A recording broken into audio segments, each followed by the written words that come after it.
On this episode of the Hanford Insider, we'll get a preview of the upcoming Dream It, Be It conference with Marlene Tapia.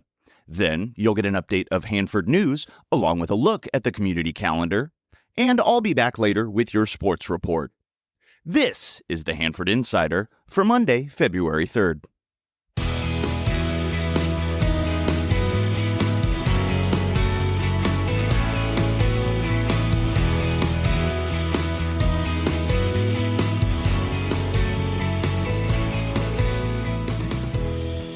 This is the Hanford Insider, the podcast where we dive into what makes our community tick. From local stories and hidden gems to conversations with people shaping our neighborhood, we're here to celebrate, explore, and connect. I'm your host, Rob Bentley. Whether you're new to Hanford or a longtime local, this is your source for everything happening in our town. From events and news to unique conversations with people who make Hanford such a unique community. I hope you enjoy the format. I mentioned in my newsletter last week that the local schools have been busy spreading kindness. It was great to see Frontier Elementary create custom coffee sleeves for Starbucks customers on Friday. Be on the lookout for more acts of kindness being shown by our local school children. You can participate as well by showing some love during this month of February. I want to thank those of you who reached out to me letting me know how much you enjoyed last week's episode about the Kings County Positive Law Enforcement. We were reminded this week through several terrible circumstances just how fortunate we are to have such dedicated and caring public servants in Kings County. Let's take a look at this week's community news. The Hanford City Council will be meeting again on Tuesday, February 4th. At the study session in the afternoon, they'll be finalizing the process for selecting members of the Measure H Oversight Committee. At the regular meeting at 7, they'll begin by recognizing Kara Fleming for her efforts organizing Operation Christmas Blessing. If you go back to the December 1st episode of The Insider, you can hear how this community leader shares her love to so many children in the community during the holidays each year. The council will then receive the draft plan and give input on the active transportation plan. The plan was developed through extensive community engagement. The plan strongly indicated the priority and need for walking and biking trails, which Hanford lacks. This plan is critical to the city's future plan for growth, as for the past 133 years, our community has been developed as car-centric.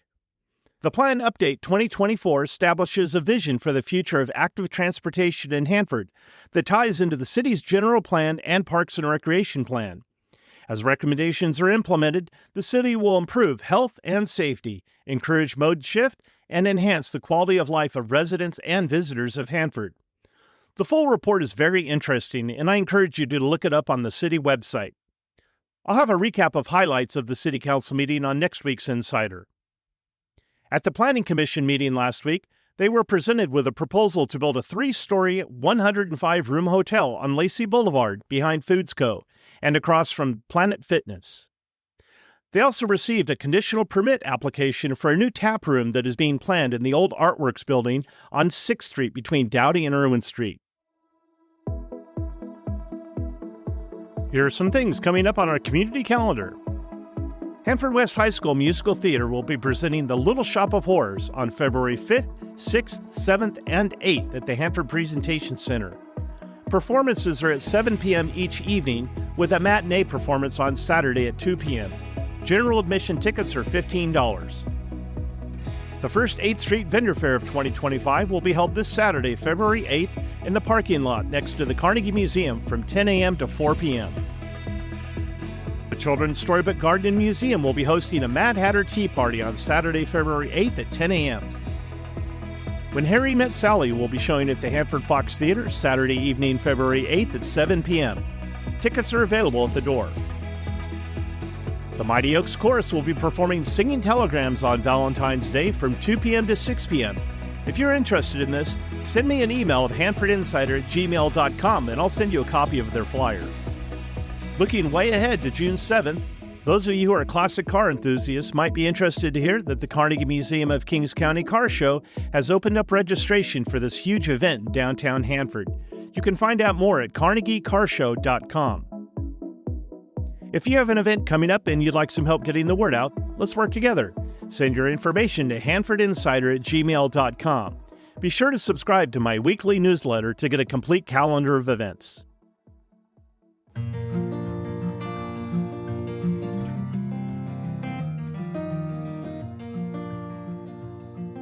The Dream It, Be It conference at Hanford West High School, put on by the Soroptimist International, is Saturday, February 15th.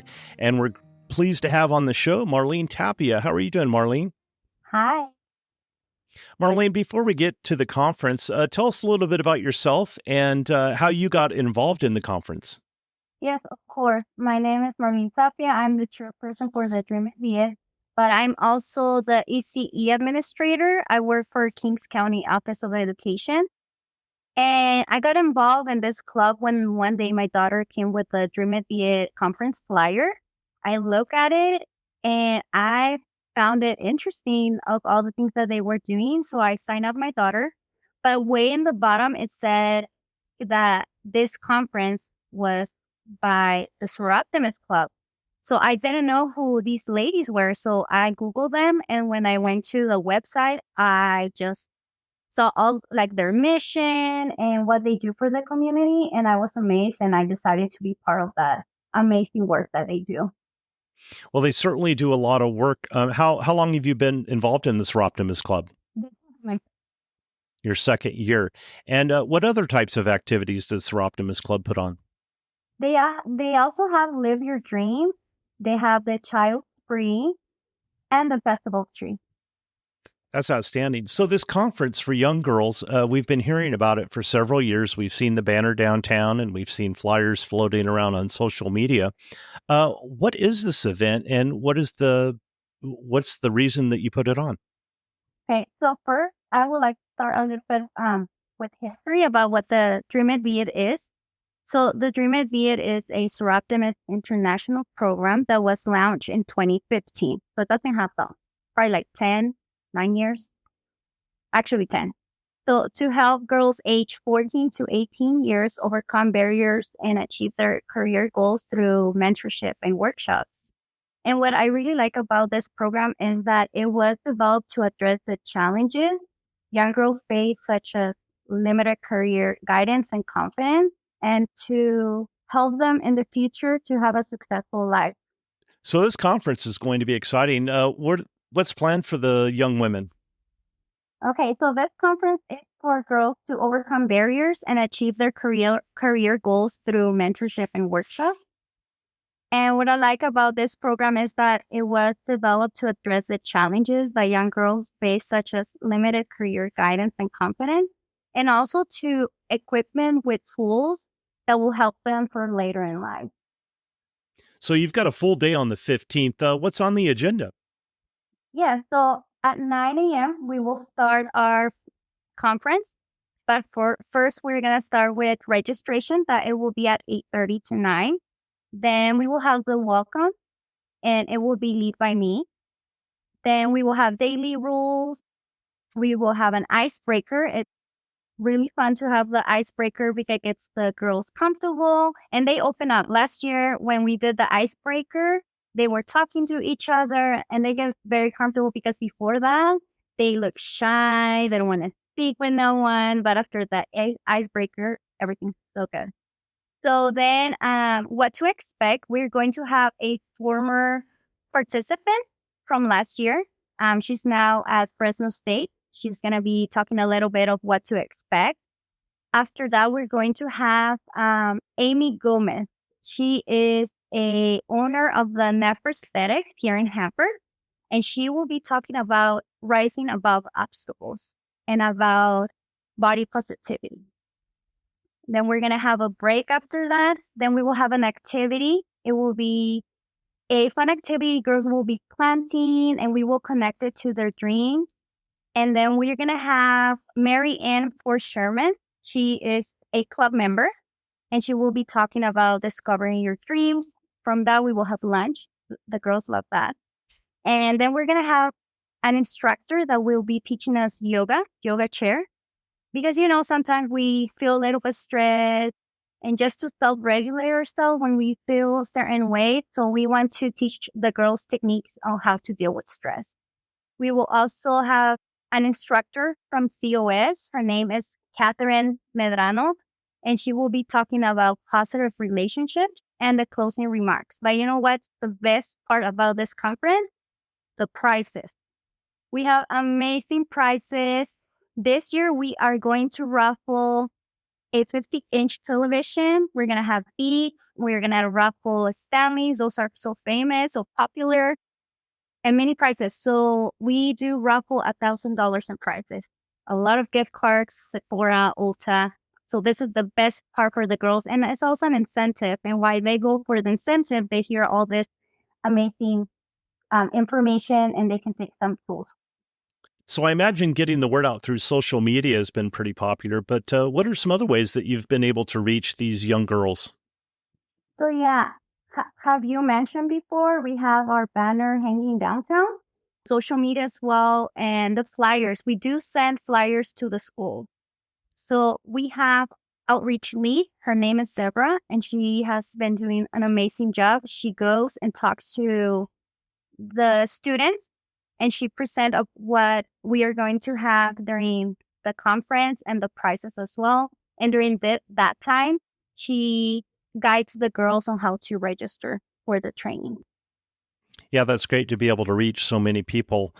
I know we've talked about your involvement in Soroptimist, and I'd like to dig a little bit deeper. And why do you feel that this kind of conference is so important for young ladies? Well, it is very important. Well, I was a teenage mom. I'm going to start with that. And I didn't have that support. And how I said earlier, we help the girls know their options. The whole focus of this training is to help girls achieve their career goals and also to let them know that there's a career, there are options for their careers. So having professionals from different backgrounds and races, the girls will be exposed to see them and believe in themselves that they can do it too. Because they might see a professional and they might be like, oh, it was easy for them. But no, in reality, they don't know all the struggle. And for me, it is important. And I wanted to be involved because I didn't have that. I didn't know about Soroptimist Club. I didn't have a support. I did it all by myself. And it is hard being a teenage mom. And also a little bit of my background. I came from Mexico, not knowing the language, and you always looking for support. Where do you find that support? And I feel that this club can give that to the girls. And of course, through the conferences and how I send mentorship and workshops. So it will open many possibilities for the girls. And I would like to say a story from last year. In one of our evaluations, a girl said, I am so happy to see a professional woman that looks like me, that has the same color, that her language is not English, it's Spanish. So that motivated me this year to do it again and have different backgrounds because all of our presenters are from different backgrounds. That's outstanding. That's exactly what you're looking for. Yes. The conference is coming up on Saturday, February 15th at Hanford West High School. And I know the ticket deadline has passed, but I understand you possibly may have some more tickets. How can they contact you or a member of the club to get involved? So once we close our registration on February 1st, I suggest that the girls or the parents can go to the website and just sign up again. Just sign up. And then from there, we will get those applications. And that website is sihanford.org. Yes. I know you have a lot of volunteers in the Soroptimist Club. They do a lot year-round, not just in January, February for this event, but year-round. But if somebody wanted to volunteer at this event and help out and maybe learn a little bit more about the Soroptimist Club, how could they get involved as far as a volunteer? What kind of volunteers do you need? Yes. They can email the website that we have. They will go to sihanford.org as well. And from there, the person that's in charge of the background check will get in contact with that person. But we do need right now table monitors. So the table monitors are in charge of encouraging the girls to participate, to get them tickets for the prizes. So the table monitors, if they see that a girl's participating or she's being kind to others, they give tickets. And they just form relationship with the group of girls that they're in charge with. I know the girls are going to love the prizes, and I would imagine you probably could use a few more donations for prizes. If somebody was interested in donating either cash or maybe they have a gift basket that they like to donate, do you have needs for that? Yes, it's always welcome to have those type of donations. Last year we had Kings. They donated a check to us, and with that we purchased more raffle prizes. Well, that's great. We're certainly looking forward to it. And the Soroptimist Club always does an outstanding job with this event. It's a unique event in Hanford, and it's been going a few years, but it's growing and growing. And on Saturday, February 15th at Hanford West High School. And for more information, you can stop by their website at sihanford.org. And Marlena, I'd like to thank you for joining us. It's been a great day, and I look forward to hearing great reports from the conference. Thank you for having me. And yes, this was a really nice opportunity to spread the word.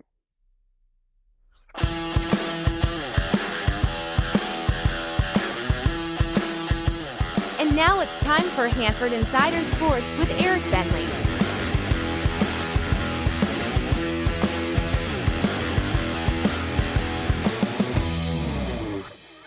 We start in the gym with basketball, where the Hanford West girls went undefeated in their 3 games last week, taking down Central Valley Christian, Exeter, and Parlier, with all of the wins coming by more than 20 points. Coach Aaliyah Turner has the Huskies a perfect 6-0 in Tri-County Sequoia League play. The Sierra Pacific girls picked up a win against Reedley, but fell to Emmanuel and Clovis, and now sit at 15-8 overall, 4-1 in Tri-County Kings Canyon action. And the Hanford High girls lost their 2 games to Dinuba and Tulare Western last week. In boys basketball, Sierra Pacific picked up a pair of wins, besting Emmanuel and Kingsburg, as the Golden Bears sit atop the Tri-County Sequoia League at 4-2. The Hanford West boys were able to pick up their 2nd win of the year as they took down Reedley 70-55. And the Hanford High boys lost a pair of close games to Dinuba and Tulare Union. In soccer, we'll start with the girls' side, where Hanford High continues to prove that they're a step above their competition as the Bullpups shut out Dinuba and Tulare Union last week. Coach Jordan Barba has the Bullpups sitting at first place in the WIL with a perfect 7-0 league record. The Sierra Pacific girls picked up a win against Selma before playing Reedley to a 3-3 draw. The Golden Bears remain unblemished in league play with a 3-0-3 record. And the Hanford West girls fell to Reedley before battling Washington Union to a 2-2 draw. And on the boys' soccer side, Hanford High went 2-0 in their 2 matches, taking down Dinuba and Tulare Union last week.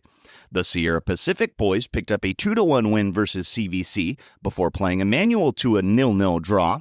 The Golden Bears are still undefeated in Tri-County Sequoia League play at 4-0-2. And the Hanford West boys fell to Emmanuel and Washington Union. And it's always newsworthy when Hanford High and Lemoore face off, and last week it was wrestling's turn to take center stage as the Bullpups took down Lemoore 49-25. And in professional sports news, a big congratulations to Hanford's own Maximus Eck for being signed by the Nashville Soccer Club. At 19 years old, the Sierra Pacific graduate's rise at the professional level has been impressive, starting locally playing with the Central Valley Fuego before going to Tennessee, where last year he played with the Nashville Soccer Club affiliate, Huntsville City FC. Another congratulations to Maximus Eck. As always, we'd like to cover as many local sports as possible, so if you have a score report or a story idea, make sure to email hanfordinsider@gmail.com. I'm Eric Bentley, and this has been your Hanford Insider Sports Report. That's all the time we have for this week's show. If you enjoyed this podcast and you'd like to show your support, you can go to buymeacoffee.com/Hanford Insider to make a donation. If you'd like to join the Hanford Insider email list, stop by my website at hanfordinsider.com to sign up for updates. You'll also get an exclusive copy of my newsletter in your inbox each week. I also need your help getting the word out about the show by liking and sharing on social media or telling a friend. For more information about the show, you can find this podcast on Facebook, Instagram, Threads, X, and YouTube at Hanford Insider. If you have a show idea, be sure to email me at hanfordinsider@gmail.com and I'll look into it. Thanks for listening. Have a great week.